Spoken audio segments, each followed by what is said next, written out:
The news day continues here in One News Now. I'm Diego Castro. Makati Mayor Abby Binay says she is, quote, waiting for a sign on whether she should run for Taguig Mayor in 2025. Mayor Binay admits she has no political plans for 2025 so far, but says she is keeping her options open. The mayor, however, shares she is receiving pressure from residents of the Embo barangays to run for mayor in Taguig. This comes after the Supreme Court ruled that the Embo areas as well as BGC belonged under Taguig's jurisdiction and not Makati's. While Binay mulls on gunning for Taguig mayor, she also says there may be other options to get the Embo areas back under Makati's jurisdiction. I still have 1 year to decide. I think 2024 will be the time where I will have to decide. I know it's a cliche, but I always say I'm still waiting for a sign. May mga ibang paraan naman para somehow mabawi o mapabalik ang Embos sa Makati. So again, running in Taguig is one, and then there are other options like a plebiscite. The IT BPO sector believes there should be a balance in deciding the work setup as companies slowly return to office. IT and Business Processing Association of the Philippines President Jack Madrid said that work from home and on-site setups should continue to be flexible, citing the transformed work setup caused by the COVID-19 pandemic. He pointed out that the government should also consider the needs of the sector's customers. Madrid said this in reaction to the statement of Private Sector Advisory Council lead for Jobs, Joey Concepcion, that return to office work is important to boost the economy. I think we also need to consider the needs of the customers. At the end of the day, they are paying for the services, and I think they have a say in where their services are to be performed. Madrid also said that the quality of workspaces is among the things that employees take into consideration. He said that companies are starting to reassess and repurpose the role of office spaces. This is a global trend, but we are seeing it here, not just in Manila, but in all the emerging cities and provinces that I have visited in the past month. So this is good news for the workforce. Obviously, everyone in the industry is reassessing and repurposing the role of office space. But I think the name of the game today is really a flight to quality. Flight to quality. Here to discuss with us the best strategies for this balancing act between work from home and return to office arrangements, especially in terms of office spaces. We have with us on the show Colliers Director Joey Bondoc. Good morning, Joey. Thank you very much for joining us on One News. Hi, Diego. Good morning. Yes, let's get right to it, Joey. Tell us about the current state of the office space market as the work from home setup remains widespread across different industries. Well, Diego, we're pleasantly surprised Yeah. that office space, the office market in general, is doing well at this point. We have major business districts such as Makati CBD, Fort Bonifacio, Ortigas Center that are doing very well. So we have seen stable demand for these business districts. Rents are holding firm. Vacancies are pretty stable, not similar to vacancies that Yeah. we saw pre-pandemic. But what we have seen is that the BPOs continue to occupy space. Vacated spaces first half of 2023 dropped by 43% Okay. compared to the year prior. So while companies have been implementing work from home, there are companies that also continue to occupy office space. And I agree with Mr. Madrid. There should be a balance between work from home as well as the traditional office setup. You have major BPO companies, large BPO players here Yes. in the Philippines that are working from home. But there are some companies, especially those that are into financial transactions, financial deals, occupying office space. And I think what we have seen so far is that the role of office is really evolving. Yes, that's Previously, right.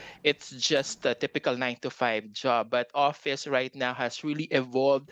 Physical office means a space where employees collaborate, they brainstorm, and for some, they use office space now as a main recruitment hub. So it's really evolving, and a lot of companies are choosing to be in the green, sustainable office spaces across Metro You, Manila, which are considered healthy office spaces Yeah, as well. you mentioned evolving. I think that's a balance between results and having to be in the office. But do you agree with the statement of Joey Concepcion that work from home has a negative impact on economic growth versus that of what employees have been saying that it's easier for them because they get to save from transport costs and they have more spending power. So, what do you think about these two statements? I don't really believe that it has a negative impact on economic growth because even if employees work from home, they Mhm. will spend. Some of them are able to save even and are eventually able to purchase big ticket items, appliances, laptops, which they need for their work from home setup. Because Yeah. if you look Mhm. at the structure of the country's economy in the second quarter of this year and how we expanded, the household consumer spending was Mhm. pretty stable. You have to note that the Philippines is primarily a consumption driven economy. About 70% of our GDP relying on personal consumption. I think if you look at the second quarter results, the low Mm. hanging fruit there was the dismal government spending. I mean, if government spending was stable and the government really ramped up its Yeah. infrastructure spending, its allocation, then we would have grown faster, not the disappointing 4.3%. So Mhm. I think for the remainder of the year, we want to grow faster. It's really this government that needs to ramp up, and it has a lot of pump priming to do for the remainder of the year. Yes. But how do you then bridge the gap between those who want to continue work from home and those who want to have the employees return to office work? I think what Joey Concepcion was saying was like small businesses or medium businesses like canteens are losing customers as compared to those who are consuming online, which have no physical address. So how do you balance this then? Well, some companies have evolved. Some small businesses have also evolved. So you have those into food deliveries also that have really become mobile. So they have been shipping or Mhm. using a lot of online platforms just to reach their customers. I think at this point, it's really evolution That's right. for a That's lot right. of businesses, not just BPOs, but even for the micro, small, and medium enterprises. They really need to ramp up the way they use technologies to reach their customers here in Makati. You see the makeshift canteens here still thriving, despite some companies implementing work from home. So it's still a thriving business, especially the food business, the micro, small, and medium enterprises. But definitely, there is some recovery, especially for the Philippines, which is starting to recover, Yes. Yes. rebound, and we're seeing consumption really thriving and growing at this point. And a lot of businesses are starting to feel this revenge. Dining, Yes. Yes. revenge spending Spending. that we're seeing in the market at this point. And a lot of sectors including office, food and beverage, are recovering. So I think that it might take a while before we reach that pre-pandemic growth in terms Yes. of spending or for the real estate sector, office demand, the level of office take-up that we saw pre-pandemic. But definitely we're getting there, and we're seeing very positive signs for the market. What's Y- important Yeah. at this point is really evolution and finding the right mix between companies that are employing work from home strategies and those that are preferring to be still in a traditional office space. So evolution at this point, and really find the right mix between online, offline strategies, not just for BPOs, Yes. but also for other micro, small, and medium enterprises. Yes, my last question is you're speaking of evolution and it might take a while. But how do you then envision a work landscape of the Philippines in the long term, in the long run?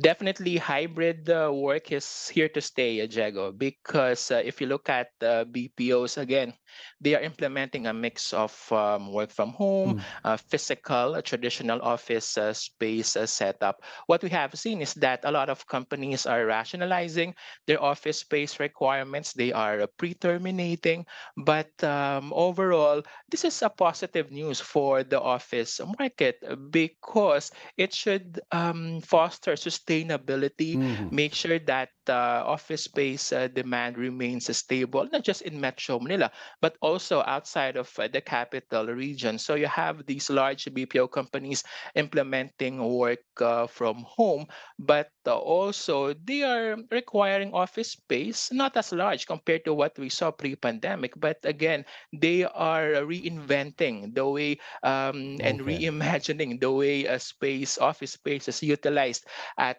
this point. And there's some positivity in the market. Again, the trend is hybrid, flexible work scheme is here to stay. But I also agree with Mr. Jack Madrid, flight to quality. So a lot of companies transferring to newer office spaces, and even government agencies are doing this and are taking advantage of rental correction in the market and are transferring to newer high quality Mm, office yes, that's buildings right. and taking advantage of lower lease rates, especially in key buildings in Makati CBD, Fort Bonifacio, Ortigas Center. So definitely there's a lot of positivity, optimism in the office market, and the BPOs, landlords, developers are really taking advantage of this low-hanging fruits. And the key is evolution and flexibility, as you That's were correct. saying.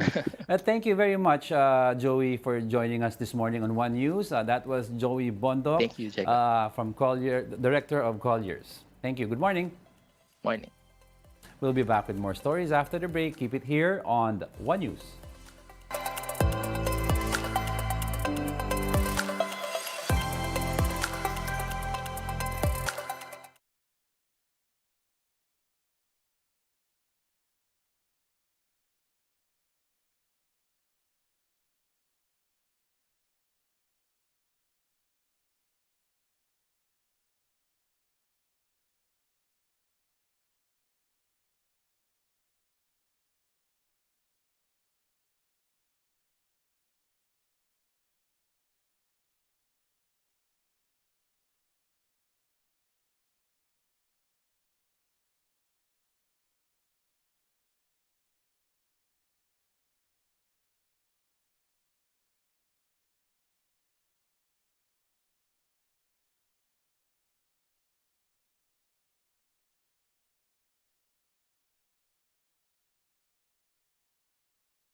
You're still watching One News Now. I'm Diego Castro.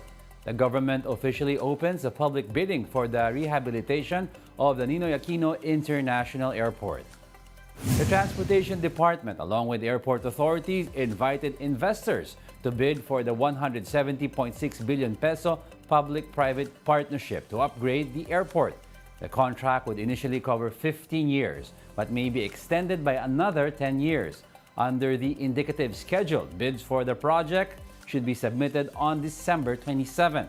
A draft concession agreement will be out on September 8, while the final version will be released on December 8.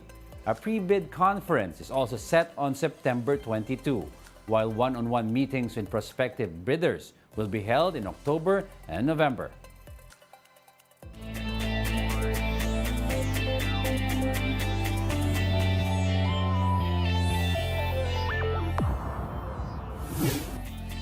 More exciting events take place ahead of the upcoming FIBA World Cup on Friday. Samahang Basketball ng Pilipinas Chairman Emeritus Manny Pangilinan was conferred a FIBA Order of Merit. The award is given to those who have greatly contributed to the basketball industry in the country. MVP also announced that hosting the FIBA World Cup in the Philippines will be his last project. My exit does not mean the end of our basketball engagement with FIBA. Quite the contrary, I assure you that SBP and myself will remain energetic supporters and devout evangelists of FIBA. We are your teammates for life, and we will pursue our work together to win for all. Meanwhile, Filipino basketball legend Carlos Loizaga has been inducted in the 2023 FIBA Hall of Fame. He is the first Filipino cager to be enlisted, and that list includes big names like China's Yao Ming, Brazilian legend Vladimir Marquez, and Australia's Penny Taylor. And the final 12 of Gilas Pilipinas is out for the much-anticipated FIBA World Cup tomorrow.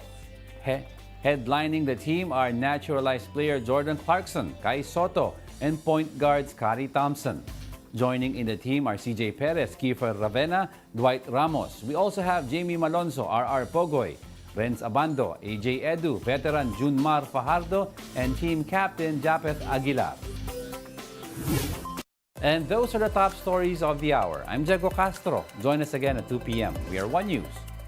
The FIBA World Cup starts August 25. Support Gilas, support Team Pilipinas. Watch and buy tickets to the biggest sports event of the year.